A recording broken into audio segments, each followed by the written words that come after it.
ও দিলের ফেরেশানি সর কই বারে বারে দিলে তো বাই তোরে সারা থাইতে না পারি। অনেক সময় বোলিং করে যখন আমরা স্টেজে পারফর্ম করি তখন হয়তো অনেক কুটু কথা বলে, যেটা হয়তো শুনেও না শোনার ভান করে থাকতে হয়। আমি 2012 সালে রাষ্ট্রপতি পদকও প্রাপ্ত হয়েছিলাম। তাকে নিয়ে একটি বিতর্ক তোলা হয়েছিল, আসলে কি এটি পরিকল্পিতভাবে কোনো আপনাকে যে আপনার পথচলাকে টেনে দেওয়ার জন্য? বিতর্ক এটা একটু বলতে হবে। একটা কথা আছে না, কাহিনীর মধ্যেও কাহিনী আছে। যেখানে নদী এসে থেমে গেছে।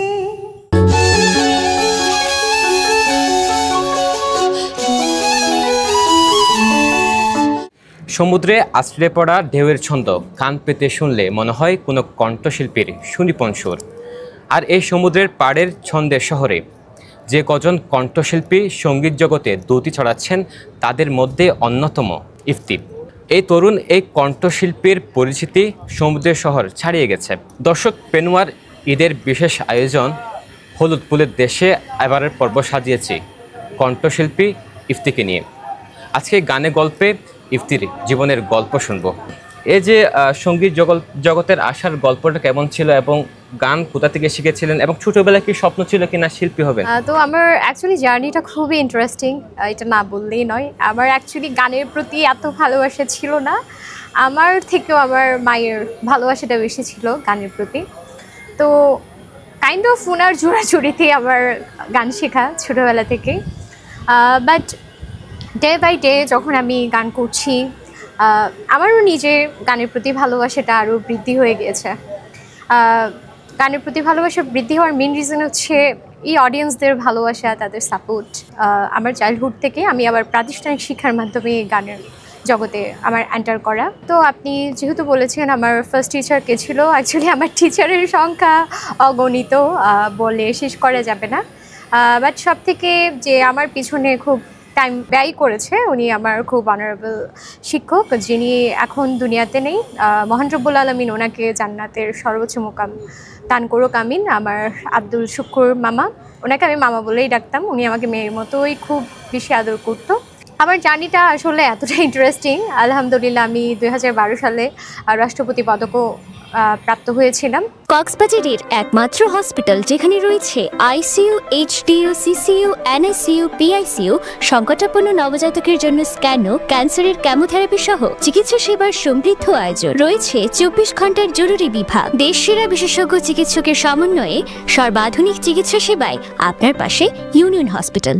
তো এটা আমার কাছে বড় একটা প্রাপ্তি আমার গানের জার্নির ক্ষেত্রে। আর এখন তো বলতে গেলে প্রফেশনাল জায়গাতে আছি, প্রফেশনাল কাজ করতে হচ্ছে, মানুষের ভালোবাসাও পাচ্ছি, সাপোর্টও পাচ্ছি। আপনার একটি পছন্দের গান পেনুয়ার দর্শকদের উদ্দেশ্যে যদি শোনান। আসলে আমার গানের হিউজ কালেকশন আছে, এখন কোনটা ছেড়ে কোনটা করব এটা বলতে পারছি না। বাট যেহেতু এই যে সমুদ্র দেখা যাচ্ছে, আমাদের সমুদ্রের পাড়ে এসে যদি আমরা সমুদ্রের গান না শুনি তাহলে তো হয় না। তো একটা সমুদ্রের গানই আমি করছি, আশা করি পেনুয়ার দর্শকদের ভালো লাগবে। আবার এই রোজি সন্ধ্যা শুধু দুজনে, আবার এই রোজি সন্ধ্যা শুধু দুজনে, চলো না ঘুরে আসি অজানাতে, যেখানে নদী এসে থেমে গেছে। চলো না ঘুরে আসি অজানাতে, যেখানে নদী এসে থেমে গেছে। আচ্ছা, এই যে আপনি তো অনেক প্রোগ্রাম বা স্টেজে গান করেছিলেন, এমন কোনো স্মৃতি আছে কিনা যে স্মৃতি আপনাকে আনন্দ দেয় বা কষ্ট দেয়? অ্যাকচুয়ালি প্রোগ্রামের ক্ষেত্রে তো অনেক কিছু এক্সপিরিয়েন্স করা হয়। বিভিন্ন ক্ষেত্রে আমরা ভালো লাগাটাও এক্সপিরিয়েন্স করি, আবার খারাপ লাগাটাও অনেক এক্সপিরিয়েন্স করি। বিশেষ ক্ষেত্রে অডিয়েন্সের ক্ষেত্রে এই জিনিসটা একটু বেশি হয়, কারণ পরিবেশ ভেদে তো সব অডিয়েন্স সেম হয় না।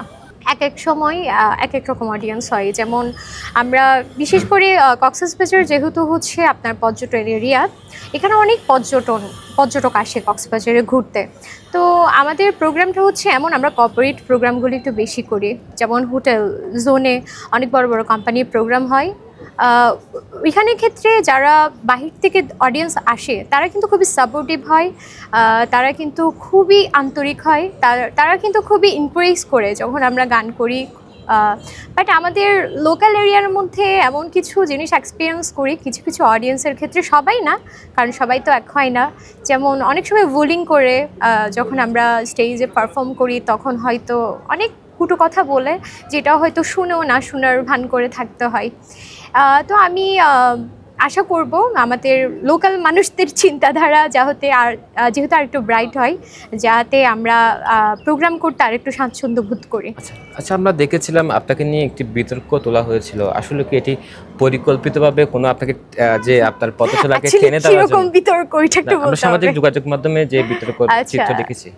অ্যাকচুয়ালি বর্তমানে অনলাইন বুলিংটা এত পরিমাণ বেড়ে গিয়েছে, যেটা আমি এক্সপিরিয়েন্স করেছি, এটা মানে ম্যাক্সিমাম ক্ষেত্রে, আমার ক্ষেত্রে না, অনেক সেলিব্রিটি আছে, আলহামদুলিল্লাহ আমি এত আহামরি কিছু হয়ে যাইনি, বাট যতটুকু আছি ততটুকু আলহামদুলিল্লাহ। সমুদ্রের গর্জনে ভিন্ন স্বাদের সামুদ্রিক খাবারের ভরপুর আয়োজন উপভোগ করতে আজই চলে আসুন প্যাসিফিক বিচ লাউঞ্জ ক্যাফে কক্সবাজারে। এই যে অনলাইন অনেকে বোলিং করে, কিন্তু আমরা কি করছি না এটা তো ওরা জানে না। আবার ম্যাক্সিমাম ক্ষেত্রে দেখি পার্সোনাল অ্যাটাক করে, মানে কিছু মানুষ, সবাই না, কিছু মানুষ। এই যে আপনি বললেন আমাকে নিয়ে যে বিতর্ক হয়েছিল, এখানে এটা অ্যাকচুয়ালি ওরা সিনের একটা কথা আছে না, কাহিনীর মধ্যেও কাহিনী আছে। তো মানুষ যদি বিহাইন্ড দ্য সিনটা না জানে তাহলে তো এটা বুঝতে পারবে না আসলে কাহিনীটা কী হয়েছিল। তো এটা একটা প্রোগ্রামের একটা ফুটেজ ছিল, যেটা মানুষ মানে অন্যভাবে এটা মানে ছড়িয়েছে। আর সোশ্যাল মিডিয়াটা হচ্ছে এমন, বর্তমানে খারাপ জিনিসটাই বেশি ছড়ায় ভালো জিনিস থেকেও, যেটা আমরা সবাই এখন এক্সপিরিয়েন্স করছি। তো এটা কাইন্ড অফ তাদের ভুল ধারণা, যেটা দেখে হয়তো এটাই অন্যভাবে নেগেটিভভাবে এটা প্রচার করে। আচ্ছা, আমরা আরেকটি গানে চাই, এই যে ঈদ উপলক্ষে একটি আঞ্চলিক বা ফোক গান যদি শুনতে পাই আপনার মুখে। হ্যাঁ, অবশ্যই। আমি কক্সবাজারের একদম সব থেকে ফেমাস যেটা গান আছে বর্তমানে, যেটা খুব জনপ্রিয়, ঠান্ডা ঠান্ডা বায়ার আনির খুশবু তোমার, ঠান্ডা ঠান্ডা বায়ার আনির খুশবু তোমার, দিলে ডাকিলে তো আরে ওহ ফুয়াইসা, ও দিলে ডাকিলে তো আরে ওহ ফুয়াইসা, দিলের পেরেশানি সর কই বারে বারে, ও দিলের পেরেশানি সর কই বারে বারে, দিলে তো বাই তোরে সারা থাইত না পারি, ওরে হুলজার বোরা নবাই শুন তোরে সারা, দিলে ডাকিলে তো আরে ওহ ফুয়াইসা, ও দিলে ডাকিলে তো আরে ওহ ফুয়াইসা। দর্শক শ্রোতাদের ভালোবাসা কেমন পান এবং আপনার এই পথচলার সবচেয়ে বেশি সাপোর্ট কে করে? আসলে এই কথাটা বুঝতে গেলে আমি খুব ইমোশনাল হয়ে যাই। আমি কিন্তু আপনাকে ফার্স্টেই বলেছি, আমার এই জার্নিতে আমার থেকেও আমার মায়ের পরিশ্রমটা সব থেকে বেশি ছিল। তো আলহামদুলিল্লাহ আমার মায়ের মতো একটা মা পেয়েছি। হয়তো ওনার সাপোর্ট, ওনার দোয়া না থাকলে এই যে যতটুকু মানুষের ভালোবাসা পাচ্ছি হয়তো এতটুকুই পেতাম না।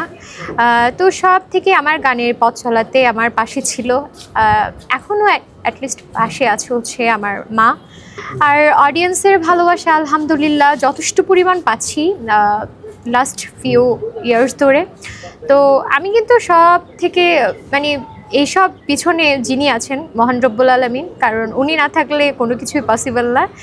তো চেষ্টা করব আমার কাজের মাধ্যমে যাতে আরও ভালো কিছু করার, যাতে শ্রোতাদের ভালো ভালো গানের মাধ্যমে, মৌলিক গানের মাধ্যমে আরও জনপ্রিয়তা অর্জন করতে পারি। সেই সাথে আমাদের সমুদ্রনগরী, আমাদের কক্সবাজারের নামটা অক্ষুণ্ণ রাখতে পারি ভালো কাজের মাধ্যমে, ভালো গানের মাধ্যমে। পেনোয়া দর্শকদের উদ্দেশ্যে এটা বলা, পাশে থাকবেন, পেনোয়া নিউজের সাথে থাকবেন, সাথে আমাদেরও সাপোর্ট করবেন। ভবিষ্যৎ পরিকল্পনায় কি ভাবছেন? আমার অ্যাকচুয়ালি গানটা কখনো আমার প্রফেশন হিসেবে আমি দেখতে চাই নাই। গানটাকে আমি সবসময় আমার প্যাশন হিসেবেই রেখেছি। আপাতত গানটাকে আমি প্যাশন হিসেবেই রাখছি। আমার মেইন ফোকাস হচ্ছে স্টাডি। তো আমি কক্সবাজার ইন্টারন্যাশনাল ইউনিভার্সিটিতে আছি, ফার্স্ট ইয়ারে পড়ছি। তো চেষ্টা করব গানটা প্যাশন হিসেবেই রাখার, গানটা কখনো ছাড়ার পরিকল্পনা নেই। বাট হায়ার স্টাডির মাধ্যমে বাইরে চলে যাব, তারপরে ক্যারিয়ারটা কোনো জব ভালো কিছু পেলে হয়তো ওর মাধ্যমেই ডেভেলপ করব। বাট গানটা সারা জীবন প্যাশন হিসেবেই রেখে যাব, শখ হিসেবেই হয়তো থাকবে আমার গানটা। আচ্ছা, আমরা একটি গান শুনতে শুনতে বিদায় নিব। দর্শক, হলুদ ফুলের দেশের আজকের আয়োজনে আমাদের সাথে ছিলেন ইফতি। গানে আড্ডায় তার গল্প শুনছিলাম। এতক্ষণ সাথে থাকার জন্য অসংখ্য ধন্যবাদ। ঈদ মুবারক। মনে রমজানের ওই রোজার শেষে এলো খুশির ঈদ, আপনাকে আজ বিলিতি শুন আসমানে তারে, তোর সোনা দানা বালা খানা সব রাহিলা, তোর সোনা দানা বালা খানা সব রাহিলা, তেজা খাতে মুর্দা মুসলিমেরা ভাঙাতে চিনি, রমজানের ওই রোজার শেষে এলো খুশির ঈদ, আপনাকে আজ বিলিতি শুন আসমানে তারে।